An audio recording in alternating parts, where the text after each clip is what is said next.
வெளிநாட்டுக்காரனை பாத்தியா தேய்க்கிறது கூட ஸ்டிக்கு. தேய் தேய் தேய் நல்லா தேய்ங்கண்ணா. பாத்தீங்கன்னா எனாமல் அடிக்கிறாரு, மிஷின் போட்டு கலக்குறாரு, டாபால ஊட்டி பேட்டி அடிக்கிறாரு, கட்டிங்ஸ் எல்லாம் ஊட்டி தள்ளுறாரு. பாத்தீங்களா பேட்டி தள்ளுறாரு. சிச்சி பாக்ஸ் எல்லாம் கட்டிங்ஸ் எல்லாம் பேட்டி பேட்டி விடுறாரு விட்டு. அதுக்கப்புறம் அண்ணன் என்ன பண்றான்னு மட்டும் பாத்தீங்கன்னா கட்டிங்ஸ் வெறித்தனமா போடுறாரு. டாபால போட்டாரு பிளாஸ்டிக் பேப்பரை. இப்போ எனாமல் ரோலர் எடுத்துட்டாரு. அப்படியே டர்பன் ஆயில் போட்டு கொஞ்சம் நல்லா கலரி எடுத்துக்கினாரு. ஊட்டி எடுத்துக்கினாரு. 2 சதுரம் அடிக்குவாரு பாருங்களா. இப்போ பேட்டி தள்ளுறாரு.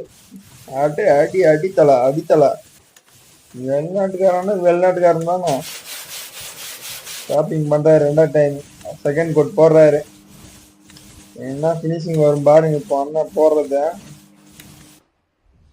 வேற மாதிரிண்ணா, சூப்பர்ண்ணா, உங்க வேலையே வேறண்ணா.